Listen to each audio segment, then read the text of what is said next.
бүлэг Йосефийн булшин. Есүс эцэстэн тавшрав. Доромжлуулж зовсон тэр уст өдөр өнгөрлөө. Шингэх нарны сүүлийн туяа шаббат өдөр эхлэж буйг зарлан мэдэгдэхэд Бурхны хүү Йосефийн булшин чимээгүй хэвтэж байлаа. Тэрбээр үйл ажил дуусжээ. Хоёр гар нь сул чэйжин дээр нь зүүрлсэн байдалтай тавигдаж шаббат өдрийн ариун цаг хугацаанд тэрбээр амар амгалан амласан юм.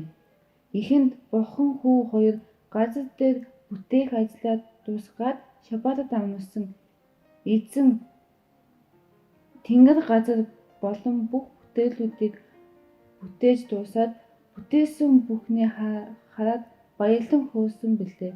Тэгэхэд өглөөний одод хамтдаа дуулцгааж Бурхны бүх хүүгүүд баярлан уухайлсан билээ. Гэтэл одоо Есүс гим нүглээс аврах үйл ажиллагааг дуусгаад амласан газар дээр түүнийг хайрлагчид уй гашуу болж байхад тэнгист баяр хөөр болж байлаа.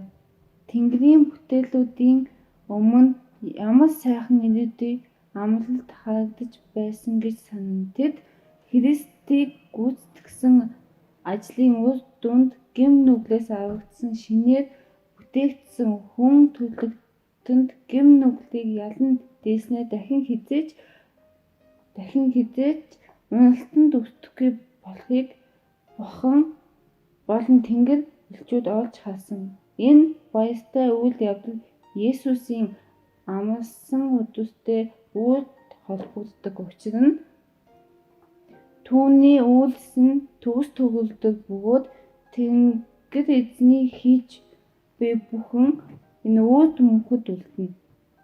Бурхан өөрийнхөө ариун ис үзүүлэгчдийн амаар эрт цагаас айлтсанчлан бүхнийг сэргээх үе хүртэл дэлхийг бүтээснийг тэмдэглэсэн шаббат өдрөөс Есүсийн Йосефийн булшинд амласан өдөр хүртэл амралт болон баяр хөөрийн өдөр байсаар байх болно. Тэнгэр газар аврагдсан ард түмнүүдтэй нэгдэн шаббатад Бурхан ба үргэлийн хурганд баяртай магтаал хүндлэлийг өргөн магтаалын дуугаар нэгдэх болно.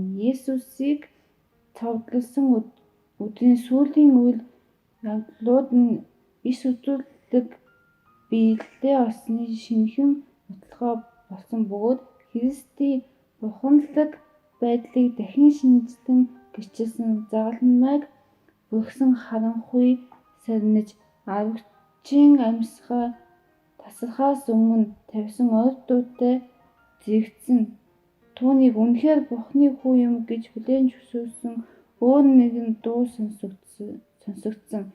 Энэ үгийг шивнэн хэлээгүй ба хүмүүсийн хараа үүнийг хэлсэн хүн лүү чиглэв.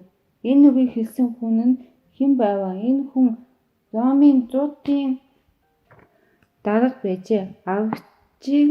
Аврагчийг бурханлаг дэвчээд түүний гинтийн үхэл ялалтын үгсийг хэлэн амьсгаа хураасан байдал энэ харь үндэстний зүрх сэтгэлийг хөдөлгөжээ. Загалмай цовдлуулсан зовж шаналсан шарах сорвиндоо баригдсан хүнийг зуутын дарга энэ чинь Бурхны хүү муу юм байна гэж таньсан ба түүнд өөрийн ирэхгүй итгэл бишрэл төрсөн учраас дуугүй байж чаддаггүй юм. Бидний аврагч хүнд хүчээр үйлчлэлийнхээ үр дагаврыг үзэж харах боломжтой байсныг энэ үйл явдал нотлон харуулдаг. Түүний өөхөх өдөр бие биеэсээ ялгаатай 3 өөр хүн тухайлбал Ромын хариулын дарга аврагчийн загалмайг өөрсөн хүн үүтэй хамт загалмай цовдлуулсан дээрэмчин 3 итгэл бишрэлээр тунхагласан. Орой болоход Голготад юр бусын нам гүн байлаа. Цуглагсад тарж олон хүн өглөөнийхөөс огт өө зүрх сэтгэлтэй болон Иерусалим руу буцсан байна. Тэдний олонх нь Христийг үзэн ядагтаа бус ерөөсөө зүгээр л цовдлуулсан хүнийг харахаар сонирхож очжээ. Тэд тахилчдын хүндэтгэлд итгэж Христ рүү эгээл гэмт хэрэгтний үзэн ядсан хацар харж байлаа. Тэгээд худал хуурмаг үг ярианд итгээд түүнийг хараад зүхэж буй хүмүүстэй нэгджээ. Тэгтэл газар ханхуулаад дэвчгэв. Тэгээд өөрсдийн гэм буруутайгаа болохоо мэдсэн харин мөнөөх харанхуй сарнихад доог тохуу намжиж хүмүүс уу гашууд дарагдан гэр гэрийн зүг бодол болон явцгаав. Тахилчдын дэвшүүлсэн буруутгал зэмлэл худал хуурмаг байжээ гэдгийг мэдээд Есүс дүр эсгэж биш гэдэг нь тов тодорхой болов. Хэдэн хоногийн дараа Петр суугаад айлтгахад тэд Христийг итгэж бишсэн олон мянган хүний тоонд орсон байлаа. Харин үйл явдлыг нүдэрээ үзсэн гэж болох Юудын удирдагчдын энэ үйл явдал өчүүхэн өөрчлөгдсөнгүй. Тэдний Есүсийг үзэн ядах сэтгэл нь өчүүхэн ч даагдсангүй. Түүний цовдлох үед бүрхсэн харанхуй байдал нь урд өмнө тахилч болон захирчдын ухааныг бүрхэж байсан түнэр харанхуйгаас илүү өтгөн байсангүй. Христийг мэдлэхэд одод түүнийг танин мэрэгдийг түүний хэвтэж байсан газар руу илгээжээ. Тэнгэрийн хүчтнүүд түүнийг хүлээн зөвшөөрч Магдалины сүл дуу дуулж Бэтлехемийн толгодод хадааж байлаа. Далай тэнгис түүний дуу хоолойг таниад түүнд захирдав. Өвчин зовлон үхэл хагацал түүнийг дийлэхгүйгээр хүлээн зөвшөөрч ор зомгоо түүнд өгч байлаа. Нар түүнийг таньж зовж шаналан үхэхэд нь гэрэл гэгээгээ түгээхээ болов. Уул хад асга түүнийг мэдээд түүний уулаг алдахад хаг үсэж байв. Амьгүй байгаль Христийг таньж түүний бухимдлаг байдлыг батлан гэрчиж байлаа. Гэтэл тахилч болон Израилийн ард түмний удирдагчид эзний хүүг таньсангүй. Тэгсэн хэрнээ тахилчид болон захирагчид сэтгэл амар байсангүй. Тэд Христийг алуус зорьсондоо хүссэн. Гэхдээ өөрсдийн төсөөлж байсны дагуу өөрсдийгөө ялагч гэж үзэхгүй байв. Тэрч байтугай ялалт байгуулсан үедээ одоо цаашаа яах бол гэж сэтгэл түгшиж байв. Гүйцлээ эцэг минь таны гац сүнсээ өгье гэж Христийн хэлснийг тэд сонссон аж хад асга хаг үсэж хөл доорох газар нь донслон хөдөлсөхийг тэд үзэж сандрав. Христийг энэ ертөнцид аж туулж байхдаа ард түмэнд их нөлөөтэй байсныг тэд их хатаархаж байсан. Гэтэл түүний хөх үед нь ч гэсэн хатаархсан. Христийг өгсөний дараа амьд байснаас нь илүү их айж байв. Есүсийг цовдлоход давалцсан үйл явдлууд ард түмэн анхаарлаа хандуулж бий гэж тэд айжээ. Тэд хийсэн хэргийнхээ уршиг дагавраас айж санаа зовж байв. Тэд ямар ч байшин шабаатуудад түүний цогцсыг загалмайд хадаастай үлдээж болохгүй байв. Шабаатуудад болж байсан болохоор үхэлд хүүрийг загалмайд өлгөөтэй байх нь хүний бие цогцсын ариун гэсэн зүйлийг эсвгүүцсэн гэж тооцдог байв. Юудын нөлөө бүхий захирагчид үүнийг бодолцсон цаазлуулж буй хүнийг шавхтан алж наад шингэхээс өмнө загалмайгаас буулгасан байхыг Пилатаас хүсэв. Пилат ч бас юудэчүүдийн адил Христийн цогцыг загалмайд байлгахыг хүсэхгүй байв. Тиймээс голыг нь таслах зөвшөөрөл өгсөн аж хурдан өхүүлэхийн тулд хоёр гэмт хэрэгтний хөлийг хугаалж амийг нь таслав. Харин Христээр ирэхэд тэр аль хэдийн өвчихсөн байжээ. Харгас догшин цэргүүд Христийг үдэж үгийг нь сонссондоо сэтгэл багахан зөөлөж түүний хоёр шилбэгийг нь хугалахгүй байхаа шийдэв. Эзний өргөдлийн хургийг өргөхөд дээгүүр өнгөрөх баярын үйл ийхүү хэрэгжив. Тэд өглөө болтол үүнээс юу ч үлдэх ёсгүй бөгөөд мөн ясыг нь цуглаж болохгүй. Дээгүүр өнгөрөх баярын бүх тооллогын дагуу тэд үүнийг сахих ёстой гэжээ. Христийг хүчигсэн байсан тахилч болон хуулийн багш нар гайхацгав. Загалмай цуглуулад ер нь хэр удсан хийгээд чухам хэдийд өгснийг нь тодруулахад хэцүү байв. Гэхдээ цуглуулснаас хойш 6 цагийн дараа хүн үхэх гэж дуулдаагүй юм. Тахилчид үхсэн эсхийг нь шалгахаар нэг цэргийг Есүсийн хажуу бүр рүү хатгуулав. Тэгэхэд тэр шархнаас ус цус хоёр ялган гойжив. Үүнийг энд ирсэн бүх хүн харав. Энэ болсон явдлыг Иохан тун тодорхой өгүүлэн нэг цэрэг түүний хажуу бүр рүү жадласан юм. Тэгсэн ус цус хоёр гойжсон. Үзсэн хүн үүнийг гэрчилжээ. Түүнийг үнэн яаж байгаа болохоор хүмүүс ч итгэжээ.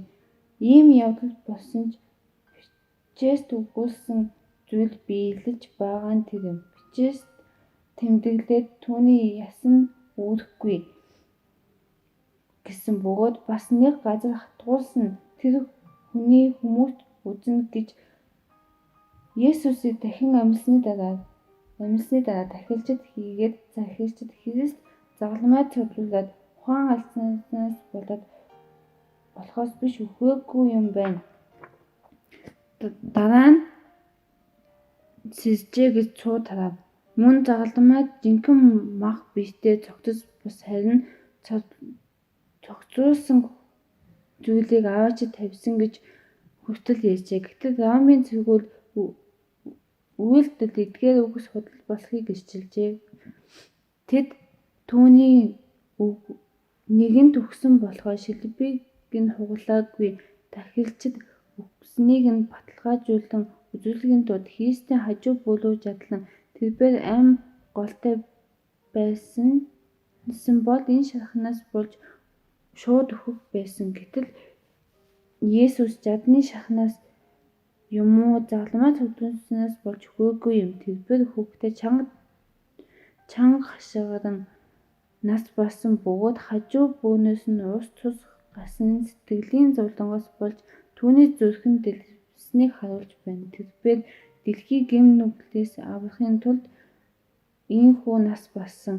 Христийг үхмэгт 50 нарийнхан итгэл найдвар бүхв. Тэд түүний анаастай нүд, гудаастай толгой, цуснд хутагдсан үс, хадаастай хөл гарыг нь хараад үгээр дүрслэн хэлхийн аргагүй сэтгэл нь шимшдэв. Бүр эцсийн мөч хүртэл түүний үнэн үхэх гэдэгт нь итгэхгүй байлаа. Одоо ч гэсэн түүнийг үнэхээр үхсэн гэдэгт тэд итгэж ядаж байлаа. Гүн уйтгарт гунигт автсан тэд ийм үйл явдал болох талаар түүний урьдчилан зөвнөж эхэлсэн үгийг санаагүй. Түүний урьдчилан зөвнөсөн үг тэднэрт тайвшрал болоогүй. Тэд зөвхөн загалмай бол цус нүдэнд хутагдсан золиос болсон хүнийг харж байлаа. Ирээдүйд тэдний хувьд цөхрөл харанхуй байдал хучигдсан мэт санагдаж байв. Есүст итгэх тэдний итгэл бүгсэн боловч тэд түүнийг хэзээ ч одооных шигээ хайлаж өндөрт үнэлж байсангүй.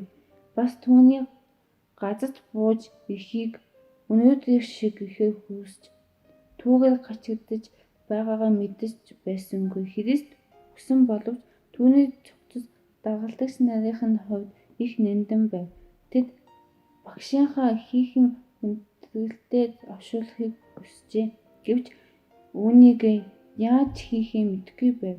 Есүс Ромын хаанчлалыг эсэргүүцэж урвасан хэрнээ яллуулсан ийм хүнийг бусад гэмт эхнүүдийн адил тусгай газар онцгой байдлаар оршуулдаг байв. Иохан Галилаас элсэн эмэгтэйчүүдтэй хамт загалмайн дэргэд үлдэв. Есүсийг ямар ч бэлдэх зөөлөн сэтгэлгүй цэргүүд үлдээж нэр хүндгүйгээр оршуулчихвээ гэж болгоомжлсон юм. Гэвч тэд үүнд яахын тэдний үйлдэл саад хийж чадах билээ. Юудын эрх мэдлэгтнүүдээс хааж үзэхийг хүссэн гуугаад нэмэргүйг гин мэдэж байсан мөн Пилатын хаалгыг тогшиж хүсэл тавихад тус болох нөлөөгүй байв. Зайлшгүй тусан чигтээ байтал Йосеф, Никодем хоёр тэдэнд туслахаар иржээ. Тэд хоёр Санхедрийн гишүүд бөгөөд Пилаттай танил байв. Хоёулаа баян бөгөөд нэр нөлөөд улс байлаа. Тэд Есүсийг хүндэтгэлдээ оршуулахаа шийдэв. Йосеф Пилаттэй шулуухан явж очиж бүх юмыг тодруулаад ирлээ. Есүс үнэхээр өгснийг Пилат мэджээ. Загалмайд судлахад үеэр болсон үйл явдлын тухай хоорондоо зөвшөөрөлтэй мэлдэв мэдээлэл түүнд хүрчээ. Есүс Христийн үхлийг түүнтэй санаатай нууж байжээ. Христийн шавнаар зохисыг навч хүмүүсийг мэхлэн төөлөх бий гэж тахилчид болон захирагчид Пилатад сануулж байжээ. Тэрбээр Йосефийн үгийг сонсоод загалмайд цуглуулах ажлыг хариуцсан зуудын даргаыг дуудуулж Есүсийн өгсөн эсхийг шалгав. Тэрбээр Голготад болсон хэрэг явдлын тухай зуудын даргаас асуухаар тэрбээр Йосефийн нотолгоог батлав. Йосефийн хүсэлтийг биелүүллээ. Иохны багшаасаа хэрхэн оршуулах талаар бодож байтал Йосеф Христийн цогцыг авахаар Пилатад тушаал гаргуулад аваад ирлээ. Никодем ч ирлээ. Биедэн түрхэх ангилан үнэтэн давхай 100 жим орчим 100 нас зэргүүд болон бус хэрэгтэй зүйлүүд ч орж иржээ.